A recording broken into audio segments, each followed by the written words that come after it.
तो हेलो नमस्कार दोस्तों, वेलकम टू द क्लास। तो आज की क्लास में हम लोग डिस्कस करने वाले हैं डेफिनेट इंटीग्रेशन यानी निश्चित समाकलन के बारे में। क्या डिस्कस करने वाले हैं? डेफिनेट इंटीग्रेशन या फिर निश्चित समाकलन के बारे में। अभी तक जो भी हम लोगों ने इंटीग्रेशन में पढ़ा था वो क्या था? इनडेफिनिट इंटीग्रेशन था। हम लोगों ने जितना भी पढ़ा वो क्या था? इनडेफिनिट इंटीग्रेशन था, या उसको क्या बोलते हैं? अनिश्चित समाकलन बोलते हैं। वो हम लोगों ने यहाँ पर पढ़ा था। आज जो हम लोग पढ़ेंगे वो क्या है? डेफिनेट इंटीग्रेशन है। तो डेफिनेट इंटीग्रेशन में करते क्या है? डेफिनेट इंटीग्रेशन में जैसे हम लोग लिमिट्स में क्या करते थे? लिमिट्स में हम लोग करते थे किसी x equal to C point पर फंक्शन की वैल्यू निकालते थे। उसी तरीके से इंटीग्रेशन में क्या करना होगा? इंटीग्रेशन में भी क्या करना होगा? जो फंक्शन की वैल्यू होगी, जो भी फंक्शन हमारा दिया जाएगा, उसका इंटीग्रेशन एक बाउंड्री के अंदर करेंगे कि हमको क्या करना है कि एक एफ फंक्शन है, उसको x इक्वल टू ए से लेकर के x इक्वल टू बी तक इंटीग्रेट करना है। तो ऐसे जो इंटीग्रेशन होते हैं उनको क्या बोलते हैं? डेफिनेट इंटीग्रेशन बोलते हैं या फिर निश्चित समाकलन बोलते हैं। किसको निश्चित समाकलन बोलते हैं? जहां पर फंक्शन को किसी एक पॉइंट से लेकर के किसी दूसरे पॉइंट तक, पॉइंट ए से लेकर के पॉइंट बी तक इंटीग्रेशन करना होगा, यानी पॉइंट ए से लेकर के पॉइंट बी तक अगर समाकलन कर रहे हैं तो ऐसे समाकलन को क्या बोलते हैं? डेफिनेट इंटीग्रेशन यानी निश्चित समाकलन बोलते हैं। अब इसको रिप्रेजेंट कैसे करते हैं? जैसे हमारा फंक्शन लिखा होगा इस तरीके से, यहां पर होगा x इक्वल टू ए, या इसको ऐसे लिखते हैं A to B F X D X. ये फंक्शन इस तरीके से लिखा होता है। अब ये फंक्शन जब इस तरीके से लिखा, यानी इंटीग्रेशन अगर हमारा इस तरीके से लिखा है, यानी ये जो इंटीग्रेशन इस तरीके से अगर लिखा हुआ है, तो इस टाइप के जो इंटीग्रेशन होते हैं उनको क्या बोलते हैं? निश्चित समाकलन बोलते हैं, या फिर क्या बोलते हैं? डेफिनेट इंटीग्रेशन बोलते हैं। अब इसका करने का तरीका क्या होता है? यहाँ पर ये ए और बी क्या है, तो ये जो समाकलन लिखा हुआ है इसको हम लोग ऐसे भी लिख सकते हैं। कैसे? ये x इक्वल टू ए होता है और ये क्या होता है? x equal to B F X D X. इस तरीके से अगर फंक्शन लिखा है, क्या है? ये निश्चित समाकलन यानी डेफिनेट इंटीग्रेशन है। अब यहां पर हम ये जो इंटीग्रेशन लिखा हुआ है, यहां पर x इक्वल टू ए का मतलब क्या है कि फंक्शन एफ एक्स को x equal to A point से लेकर के x equal to B point तक, यानी पॉइंट ए से लेकर के पॉइंट बी तक क्या करना है? इंटीग्रेशन करना है। तो ये जो इंटीग्रेशन है इसको बोलते हैं, इस टाइप के जो इंटीग्रेशन होते हैं उनमें क्या करते हैं? वो जो इंटीग्रेशन होते हैं उनको बोलते हैं डेफिनेट इंटीग्रेशन या फिर निश्चित समाकलन करते बोलते हैं। अब यहां पर ये जो x इक्वल टू ए है, ये जो x इक्वल टू ए है, इसको बोलते हैं लोअर लिमिट। क्या बोलते हैं? Lower limit. ये जो x इक्वल टू ए है इसको क्या बोलते हैं? लोअर लिमिट बोलते हैं। यानी यहां से स्टार्ट होगा फंक्शन और यहां से x इक्वल टू जो b है इसको क्या बोलते हैं? अपर लिमिट बोलते हैं। क्या बोलते हैं? Upper limit. ये जो x इक्वल टू ए है इसको बोलेंगे लोअर लिमिट, और जो x इक्वल टू बी है यहाँ पर, यानी जो नीचे की वैल्यू होगी उसको लोअर लिमिट बोलेंगे, निम्निष्ठ बोलते हैं हिंदी में। और यहाँ पर क्या हो जाएगा? x इक्वल टू बी है, यानी वो अपर लिमिट हो जाएगा, यानी उच्चिष्ट हो जाएगा। ठीक है, इसको क्या बोलते हैं? निम्निष्ठ बोलते हैं, इसको क्या बोलते हैं? उच्चिष्ट बोलते हैं। ठीक है, अब यहाँ पर करने का तरीका क्या है? जैसे हमारा इंटीग्रेशन, जैसे हमारा एक फंक्शन है, फंक्शन हमारे पास है एफ एक्स, और इस एफ एक्स का जो इंटीग्रेशन है वो कितना है? कैपिटल एफ एक्स प्लस सी। क्या है? हमारा जो फंक्शन एफ एक्स है उस फंक्शन का जो इंटीग्रेशन है वो कितना है? समाकलन कितना है? एफ एक्स है, कैपिटल में एफ एक्स हो जाएगा और प्लस सी, ये इंटीग्रेशन अगर हो जाता है। तो इस केस में अगर हमें क्या करना है, इस फंक्शन का, ये क्या है? ये इनडेफिनिट इंटीग्रेशन है। ये जो लिखा है ये क्या? इनडेफिनिट इंटीग्रेशन है। लेकिन अगर हमको इसी को क्या करना है? डेफिनेट इंटीग्रेशन में करना हो, यानी एक बाउंड्री में इसको इंटीग्रेट करना है। कहां से कहां तक? इसको करना है ए से लेकर के बी तक एफ एक्स करना है, ये करना होगा।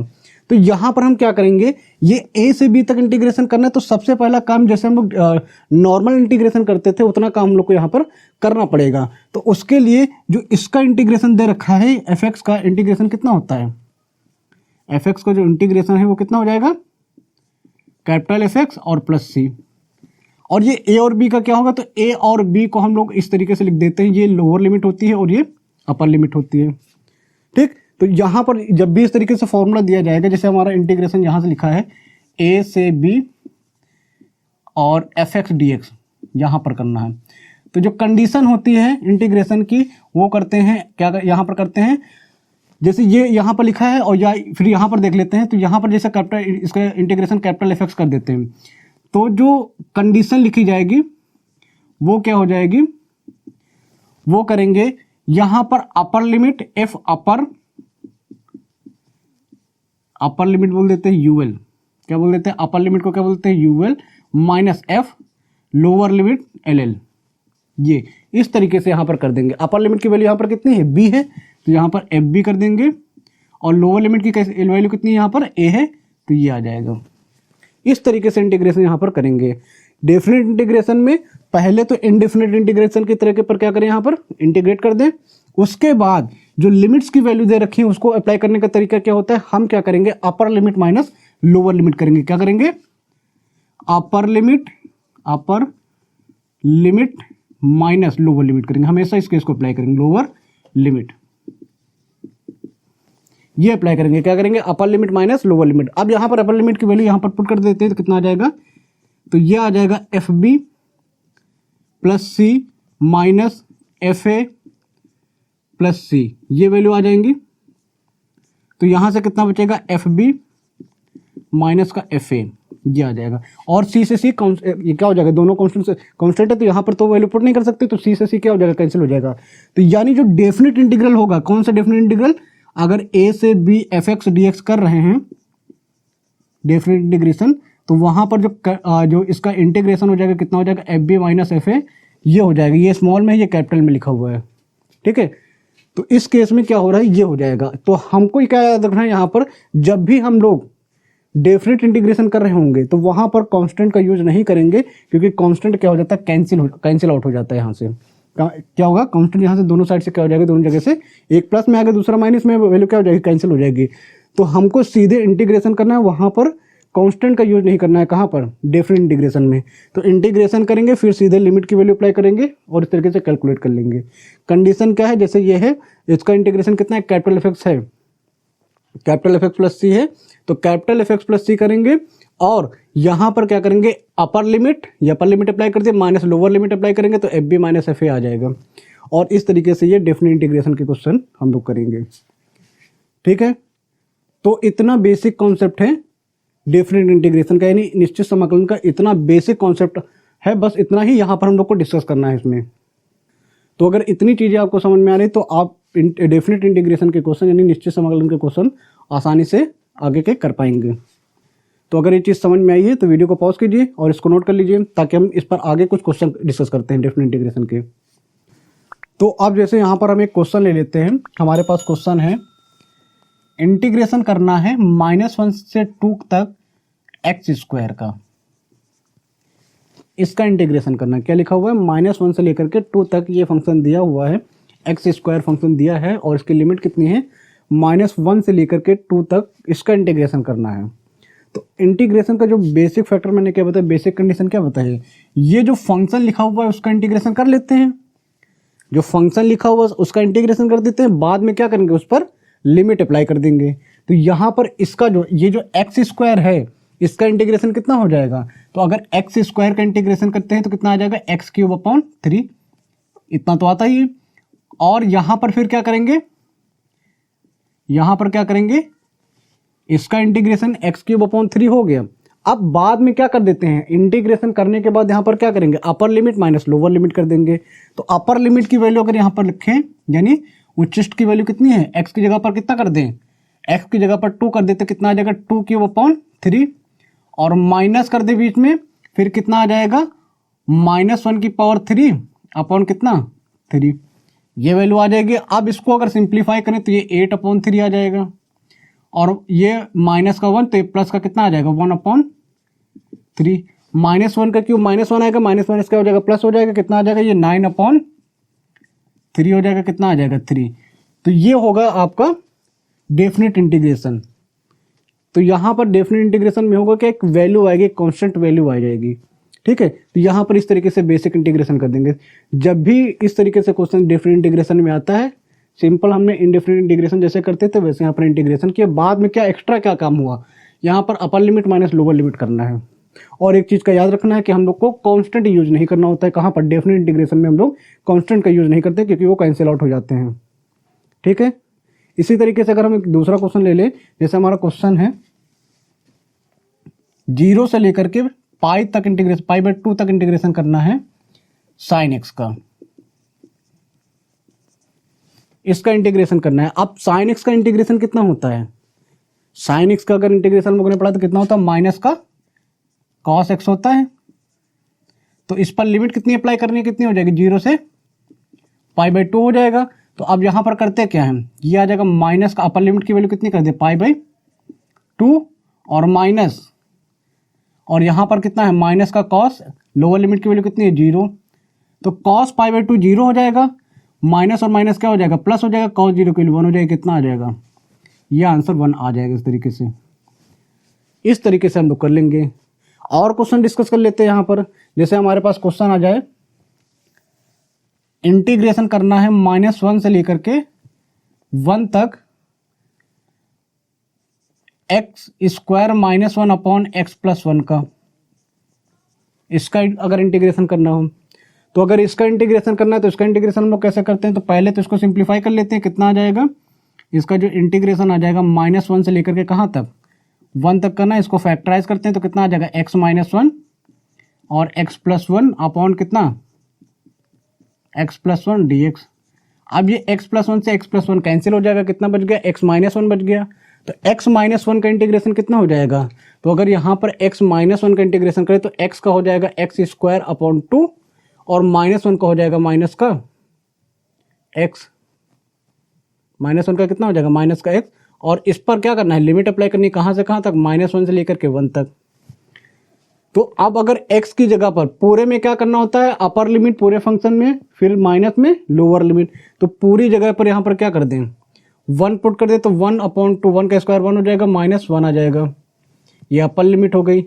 माइनस लोअर लिमिट, तो -1 का स्क्वायर कितना आ जाएगा, -1 लिखेंगे तो यहाँ पर क्या कर देते, स्क्वायर कर देते हैं, कितना कर देते हैं, स्क्वायर हो जाएगा। और यहाँ पर क्या कर देते हैं, यहाँ पर -1 का स्क्वायर अपॉन कितना 2, और ये क्या आ जाएगा, -1, ये आ जाएगा, ये अपर लिमिट हो गई, माइनस लोअर लिमिट। सिंप्लीफाई कर लेते हैं, क्या आ जाएगा यहाँ पर, ये आ जाएगा 1/2 -1, और ये माइनस, ये कितना आ जाएगा, प्लस का 1/2, सॉरी ये प्लस 1/2 बाहर निकलेगा, माइनस हो जाएगा, माइनस माइनस प्लस हो जाएगा, बाहर क्या आएगा, माइनस हो जाएगा, ये वैल्यू आ जाएगी। तो देखिए -1/2 प्लस 1/2 कैंसिल हो गया, कितना आ गया, माइनस का 2। इस तरीके से इंटीग्रेशन बेसिक हो जाएगा।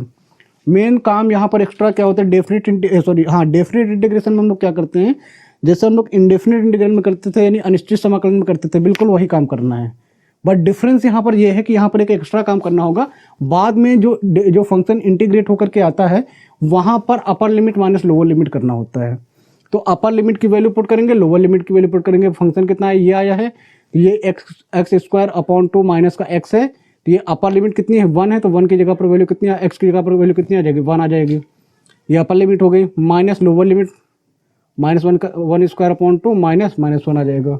अब इसको सिंप्लीफाई कर लेते हैं तो ये हमारा आंसर इस तरीके से आ जाएगा। ठीक है, तो इतना कॉन्सेप्ट है डिफरेंट इंटीग्रेशन का। अब इसी तरीके से जैसे हमारे पास एक क्वेश्चन और हो, 1 से 4 3x² प्लस 2x, इसका इंटीग्रेशन करना हो, ये क्वेश्चन दे रखा। अब इसका इंटीग्रेशन कैसे करेंगे, तो इसका जो बेसिक इंटीग्रेशन जैसे हम लोग इंडेफिनिट इंटीग्रल में करते थे उतना काम तो कर लेते हैं। तो 3x² का इंटीग्रेशन कितना हो जाएगा, x³ अपॉन 3 प्लस का 2x स्क्वायर कितना आ जाएगा 2, और इस पर लिमिट कितनी है, ये 1 से कहाँ तक है, 4 तक अप्लाई करनी है। तो देखिए 3 से 3 कैंसिल हो गया, 2 से 2 कैंसिल हो गया, अब इस पर लिमिट अप्लाई कर देते हैं। तो कितना आ जाएगा 4³ प्लस 4 स्क्वायर, ये अपर लिमिट हो गई, माइनस लोअर लिमिट कर देते हैं। तो लोअर लिमिट 1 है, तो 1 का क्यूब प्लस का कितना 1 का स्क्वायर, तो ये वैल्यू देखिए कितनी आ जाएगी, ये वैल्यू आपकी आ जाएगी 4 का क्यूब कितना हो जाएगा 64 प्लस 16 माइनस कितना 2 आ जाएगा ये। तो ये वैल्यू कितनी आ जाएगी, यहाँ पर ऐड कर देते हैं तो कितना हो जाएगा 10, और ये आ जाएगा 10 718, ये आ जाएगा माइनस का 2, ये आ जाएगा 78। ये वैल्यू इस तरीके से यहाँ पर आ जाएगी। ठीक है, अब इसी तरीके से अगर इसकी जगह पर क्वेश्चन ये होता 1 से 3 x² plus 3x plus e की पावर x, इसका इंटीग्रेशन अगर हमको करना होता, ये क्वेश्चन अगर हमारे पास होता, तो इसका इंटीग्रेशन हम लोग कैसे करते हैं, जैसे basic integration, definite integration, indefinite integration हम लोगों ने पढ़ा था और अनिश्चित समाकलन पढ़ा था, उसी तरीके से पहले इसका इंटीग्रेशन कर लेते हैं। तो जब इसका इंटीग्रेशन करेंगे कितना, एक्स स्क्वायर का इंटीग्रेशन कितना हो जाएगा, एक्स क्यूब अपॉन 3, 3x का इंटीग्रेशन कितना हो जाएगा, 3x स्क्वायर अपॉन 2, और e की पावर x का इंटीग्रेशन होता है e की पावर x, और इस पर लिमिट कितनी है, इस पर लिमिट है 1 से लेकर के 3 तक, ये वैल्यू हो जाएगी। अब यहाँ पर क्या करते हैं, पूरे फंक्शन पर पहले अपर लिमिट की वैल्यू रख देते हैं, फिर पूरे फंक्शन पर लोअर लिमिट की वैल्यू रख देते हैं। तो यहाँ पर अगर रखेंगे तो कितना आ जाएगा, 3 cube upon 3 plus 3 square upon 2 और प्लस e की पावर 3, ये तो अपर लिमिट की वैल्यू होगी। अब लोअर लिमिट की वैल्यू रख देते हैं, कितना आ जाएगा, माइनस, लोअर लिमिट रखेंगे तो यहाँ पर 1 का क्यूब कितना आ जाएगा, 1 का क्यूब 1 आ जाएगा अपॉन 3 प्लस 1 का स्क्वायर यानी 3 अपॉन 2 आ जाएगा, और प्लस e की पावर 1, ये e आ जाएगा। इतनी वैल्यू आ गई। आप इसको क्या करते हैं, सिंप्लीफाई करते हैं। देखिए यहाँ पर कितना आ जाएगा, इसको देखें और इसको देखें, देखो इनको सिंप्लीफाई कर लेते हैं, तो इनमें और इसमें क्या सेम है। तो देखिए ये है 3 की पावर 3 अपॉन 3 और ये है 1 अपॉन 3, तो ये आ जाएगा 3 क्यूब माइनस 1 अपॉन 3 हो गया। और यहाँ पर कितना है, 3 तो दोनों में सेम है, तो प्लस का 3 कॉमन निकाल लेंगे, बचेगा कितना, 9 माइनस 1 अपॉन कितना 2। इसी तरीके से यहाँ पर कितना आ जाएगा, प्लस e कॉमन निकाल लेते हैं, कितना बचेगा, ए स्क्वायर माइनस 1 अपॉन कितना 2, ये वैल्यू आ जाएगी। अब इसको सिंप्लीफाई कर देते हैं, कितना आ जाएगा, 27 माइनस 1 26 अपॉन कितना हो गया 3, ये हो गया। और ये कितना आ जाएगा, प्लस ये आ जाएगा 8 24 अपॉन 2 24, देखिए 8 बचेगा, 8 3 कितना हो जाएगा 24 अपॉन 2 कितना आ जाएगा 12 प्लस e और e स्क्वायर माइनस 1 अपॉन 2, ये वैल्यू आ जाएगी। अब चाहे तो इसको भी सिंप्लीफाई कर लें, तो ये वैल्यू कितनी आ जाएगी, ये आ जाएगा आपको 26 अपॉन 3 प्लस 12, अब ये वैल्यू आपकी आ जाएगी कितना, 26 प्लस 36 अपॉन कितना आ जाएगा ये 3। तो इसको अगर सिंप्लीफाई कर लेते हैं, कितना आ जाएगा, ये 6 6 12 हो जाएगा 5.6 अपॉन 3। तो ये आपकी वैल्यू आ जाएगी 62 अपॉन 3 प्लस ई और e स्क्वायर माइनस 1 अपॉन 2, ये आपका आंसर यहाँ से आ जाएगा। ये वैल्यू कितनी है, 3 है, ये वैल्यू यहाँ पर है। तो इस तरीके से यहाँ पर आंसर आ जाएगा। तो चेंज कुछ नहीं है, बेसिक हम लोग को जैसे इंटीग्रेशन पहले कर लेते हैं वैसे ही इंटीग्रेशन अभी भी हम लोग करेंगे। बस लास्ट में हम लोग को क्या करना होगा, एक कंडीशन अप्लाई करनी होगी upper limit minus lower limit की। यही आपका निश्चित समाकलन है या डेफिनेट इंटीग्रेशन है, यही हम लोग करेंगे इसमें आपकी। ठीक है, तो अगर ये चीज़ समझ में आए तो वीडियो को पॉज कीजिए, इसको नोट कर लीजिए।